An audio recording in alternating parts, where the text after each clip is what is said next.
So, friends, how often do you ask yourself, or do you ask others, or do others ask you, what else can I do? How can I engage in this fight for democracy and against autocracy, dictatorship, authoritarianism? Well, I just sat down with someone who, in many ways, has set the standard for fighting against Donald Trump's lawlessness, his threats, his endless, despicable, pathetic appetite for revenge. Miles Taylor. Miles Taylor said that he got tired of being asked that question and asking the question himself, what else can I do? That he decided to do something about it. And he just launched something called Defiance.org. And in trying to answer that question, what can I do? Here's what Defiance.org says. We built a club to answer that question. Each month, we give you options to fight back peacefully, lawfully, and defiantly against Trump's authoritarian takeover. You choose what missions to support, then we take action together. And he describes Defiance.org as a club for courageous Americans.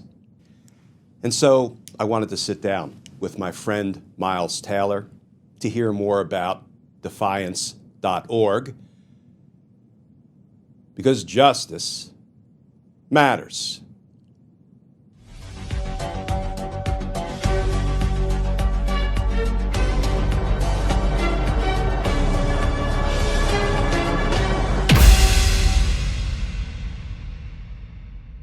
Got our friend back, Miles Taylor. You've seen him before. I'll do a brief intro, though I don't think he really needs one. But I saw something he just launched, and the minute I saw it, I'm like, Miles, we got to talk about this because it really dovetails with not only what everybody is asking every day, 1,000 times over, what can I do? How can I get involved? How do I engage? How can I be helpful in this fight for democracy and against autocracy? But it's something that I have been preaching over and over again. And I'll talk about kind of my take on how people can engage in ways that aren't intuitive. And I think that's exactly what Defiance.org is setting out to do, at least based on my read. But I want to hear more about, what it's all about, why you decided to launch it, and what it's going to provide to people when they go to Defiance.org. But let me start, while people are signing on, by introducing my friend Miles Taylor. You undoubtedly see him everywhere, including across the cable news platforms. Miles served in the George W. Bush administration. He served in the first Trump administration. He ended up revealing to the American people some of the horrific things Donald Trump was saying and doing and proposing. He first revealed it anonymously, but as he very compellingly explained, he intended all along to reveal that he was the source of the anonymous reporting, and he had some really good reasons for starting out the way he did. And then, not surprisingly, he became a target of Donald Trump's wrath. Donald Trump signed an executive order accusing Miles of treason, which, of course, was pure, unadulterated bullshit. Miles was actually fighting to try to save American democracy. And he instructed that the Department of Justice should investigate Miles. And what we have seen, I know since you and I last talked, Miles, is some vindictive prosecutions actually brought, indicted by a Donald Trump flunky named Lindsay Halligan. And maybe we'll talk about that a little bit down the road. But first of all, welcome. Thank you for jumping on with me here on Substack and on YouTube, which this is going to go up on my Justice Matters channel as well. Well, thanks for having me, my friend, and thanks for bearing with me on the road here. I just got back in from launching Defiance.org up in New York City, and anyone who lives in that area knows There were crazy storms yesterday, and all the flights got canceled, and it was chaos getting back a little further down south here. But I didn't want to miss catching up with you today, my friend. So thanks for bearing with me. And if folks are getting nauseous watching me bounce around here in the car, just look away from the screen and just listen to Glenn and I chatting. So, but thanks for bearing with me. I appreciate it. All right, Miles, let's get right to it. Tell us about defiance.org. Yeah, look, you said the operative words, Glenn. What can I do? I got asked that question a lot after the president's executive order against me. People wanted to be helpful to us and our family, but also bigger picture. People kept asking, well, what else can I do? I mean, people feel rightfully enraged at what is happening to our country. And after a few months, quite frankly, it started to get annoying to me to get this question. I don't mean I was annoyed at the people asking the question. I was annoyed that people had to ask the question. I was asking the question. There didn't seem to be a clear hub for me to go to see the different actions I could take as an American citizen to push back against this. There's a zillion fantastic organizations, incredible organizations doing amazing work to push back against the president's revenge campaign, to protect people who are targets, to sue the administration when it breaks the law. There's a lot of great work being done, but not a lot to bring it all together. And I'm going to give someone credit right now. One of the people that kind of pushed me over the edge and said, "Well, if it doesn't exist, just go build it," was Marianne Williamson, the author and former Democratic presidential candidate. As I had gone on Marianne's program, and afterwards we were just comparing notes. I mean, we got on a phone call together, and I was complaining about this, and pretty matter of factly, she looked at me on our Zoom conversation, and she said, "Well, just go do it. Why don't you just go do it? Go build something." And it was such a simple thing to say. And it was, I don't want to say it was, it was a dressing down, but she was kind of stern, like, well, if you're complaining about it, just like go fix the problem. And look, Glenn knows this as well as anyone. There's a tendency in Washington, if you want to go build a thing, to spend like 6 months, doing focus groups and conversations and meeting with a million people. And the moment that we are in, things are moving too fast. There was not time to go build the perfect organization. And so what I intended to do was to go build this, what I call a club for courageous Americans, people who want to answer that question, what can I do? And just provide a way to direct them towards all the great existing organizations where they can go do those things. I don't want to reinvent the wheel. I don't want to go build an organization with a big bureaucracy that's trying to do protests better than No Kings is doing protests, or go defend targets of revenge better than the Democracy Defenders Fund is. No, we need a place where people can go and they can find access to all of those resources. And so that's why we launched it. We launched it to be this place where folks can come together, and where as a group, we can go fund those efforts, where we can go say, hey, there's an extraordinary team of people in Portland or in Chicago doing important things. Let's contribute to them this month. But not just a $1 or $2. If we pool what we're doing, we can have a big impact in helping those organizations. So this is a starting point, Glenn. This is early stage, and I'm desperately hoping folks like you, lots of my other friends in the ecosystem, will come help be a part of it and help us build this together and make it as high impact as possible. And the last thing I'll say and flip it back to you is just, I've been completely overwhelmed by the support of folks coming forward and wanting to be a part of this, wanting to help build it. We've had tens of thousands of Americans in the first 24 hours jump in and sign up. And like I said, there's not some secret group funding this. I'm one of a handful of emails that gets the notes when people send in to support, if they entered their information wrong or they have a question. And so, our inbox has been overwhelmed by folks that want to be helpful. So I'm excited about that. But if anyone's wondering what I'm doing this weekend, I'm sitting at the computer all weekend and writing to-do lists, emails, and getting this thing moving, because it's what we have got to do right now. And did I hear you call it a club for courageous Americans? I did. That's the lexicon that I want to use, and I'll tell you why. Um, I am my own focus group, and I asked myself as we were spinning this up, like, what do I want to be a part of right now? What's the thing more than anything I want to be a part of?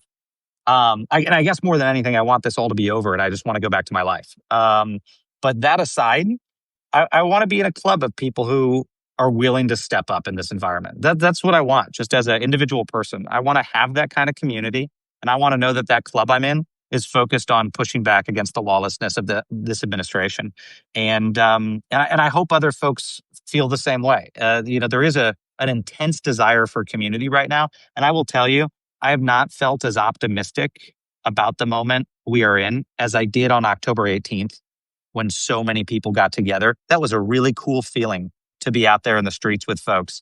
And I hope we can bottle that up and continue it every day by having folks come together in this club. Well, that resonates with me, and I'm going to speak for the folks who are on this call, all of our friends who usually sign on to our nightly community meetings. And I try never to miss a night. Last night I was out late.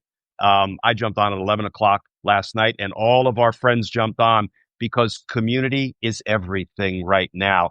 And if that community can be proactive, the community of courageous Americans, and can learn more from going to defiance.org about what they can do, because some of what they can do is not intuitive. It wasn't intuitive to me, Miles. So one of the things that I have been preaching ever since a group of great nonprofit organizations brought the class action challenge to Donald Trump trying to, pick up his little Sharpie with his little fingers and cross out the guarantee of birthright citizenship from the Constitution. And there were four organizations when the Supreme Court said no nationwide injunctions for you, which was a horrific ruling. So one litigant can go into court if she has the means and win a restraining order where a judge concludes that what the president of the United States just did is unconstitutional as to you. Well, guess what? It's unconstitutional as to every American. But what you're saying, every American has to hire a lawyer, go into court, win the same battle that this one litigant just won. But that was the impact of the Supreme Court saying no nationwide injunctions for you. So what did four great organizations do? I get justice goosebumps when I think about it. And it was Norm Eisen's Democracy Defenders Fund, the ACLU, the NAACP National Defense Fund. It was the Asian Law Caucus. Those four sprinted to court. They didn't walk. They sprinted to court, and they almost immediately got a judge to certify a class. And that way they didn't need the nationwide injunction because the Supreme Court had cracked the door open to class actions to accomplish something very similar to what nationwide injunctions, what we had always known they could accomplish. Unconstitutional for one, unconstitutional for all. So F you, Supreme Court. Those four organizations ran in and they convinced the judge to certify a class. And that class consists of what? Every infant born on or after February 20th, 30 days after Donald Trump signed that hateful executive order trying to revoke the constitutional guarantee of birthright citizenship, and every infant yet to be born. Man, that's a class I can get behind right there, right? Protecting the born and the unborn. Go figure. So what do we know? Those four organizations, I'm going to say them again: Democracy Defenders Fund, NAACP Legal Defense Fund, ACLU, Asian Law Caucus, Miles, and I'm preaching to the converted. They're like our lawyers. They just ran into court and protected our children and grandchildren. But guess what? We don't pay them. We don't retain them as our lawyers. But in a very real and direct sense, they're fighting for our rights. And so I have been preaching ever since that day to anybody who's willing to listen. One way you can get involved that maybe is not intuitive: figure out which of these organizations are literally fighting for your rights as your lawyers and plug into them. Donate if you can donate. Volunteer if you can volunteer. Door knock. Make copies. If you're an accountant, offer your free legal, your accountant services. Plug into them. And that's why I was so excited. You can see I get all worked up. It's hard for me to sit down because in court, I was always on my feet when I was talking. This is tough to stay on my seat. I was so excited to hear about defiance.org because it feels like, that's exactly at least part of what you're trying to accomplish here. Yeah. And look, the honest answer is like every month, people who are members of Defiance, and we're making membership as easy as humanly possible. If you can give $1 a month, okay. If you can give $1,000 a month, okay. But it's not to raise money for a new organization. It's not for us. It's so that we can all go fund those groups together. That's piece one. And then piece two is we want to make sure that whenever we're giving folks options to go support those groups, if they can't support them financially, and if they don't want to vote to direct their dollar to one or the other, that they can support them with actions. And so as we're starting to talk to the different groups that we're going to back, we're asking them for both things. Hey, what do you need funding for? Because we're funding you to go do that work. And also, how can people who join our community, who join our club, personally get involved? What literal action can they take? Because that's what people are hungry for. It's what I'm hungry for. I love to see opportunities where I can go make a phone call. I can show up at an event. I can, actually have a real difference. And I've been on the receiving end of this too, Glenn, in lots of ways. And it's one of the reasons why Democracy Defenders Fund, we highlight on the website. We highlighted 3 organizations at the outset as examples of groups that we are going to go try to support through this. And one is Democracy Defenders Fund. I'm familiar with what Norm's team is doing because they came to my defense after I got targeted by the administration. I cannot tell you how much that changed our lives to know, for a family who wasn't going to be able to afford the lawyers to get through this, to know that people had our backs, like Norm, like his team, like his network of lawyers. It was life-changing. And I said to Norm the day he called me, I said, I don't know when, Norm, but I'm going to figure out a way to pay you guys back for this, to say thank you for coming to our defense. And, that's the type of organization that I know firsthand is doing extraordinary work, that is enabling people who might otherwise have to say, I'll capitulate, I'll back down, I'll lay low, to instead say, I will fight back. And so, groups like that, I just could not be more excited to go out there and support. And like I said, the money that we're raising as part of this, it ain't for us to build some separate organization. It's so that we can go direct it to those organizations. Now, we're in the midst of trying to figure out what we want that cadence to look like. I mean, people are very excited. And so we want to try to pull together the first kind of meeting of this club as soon as possible. But we want to give people the opportunity as part of that to choose how we're going to fund those efforts. I mean, it's incumbent upon us to surface really good opportunities for action and for funding support of great groups. And so, I'm going to be doing this like for hours every day, is just meeting with those groups, talking to folks, and then making sure that we feature them, that we highlight them, but then that we give folks in the community a chance to say, hey, I really love that organization. I love that organization. And to steer a big group of support towards those organizations rather than a penny here and a penny there. We need those groups to focus on their mission. They shouldn't have to focus on running around the country, hat in hand, trying to scrape up dollars. We need to enable them to go out there and do the great work. And I'm hoping, at least in some modest way, defiance.org can be a way to do that. But also, by the way, I'm really open to ideas. And I'll say, I'm going to get through every single DM, every single email that's been sent to me. And just on the plane ride in, I was reading, I can't say it yet, but someone had this remarkable idea that I'm like still grinning about. And so keep those coming, folks. We're really excited about this. And as I've said to Glenn, this was not my plan for 2025 or 26 or beyond. This isn't the work that I had planned to be doing, but I'm in it now. I'm in it until this guy is gone and this period is over and we've restored the rule of law. So, and I could not be more grateful for people like you, Glenn, for friends and for folks that I've never met who've rallied together in this moment.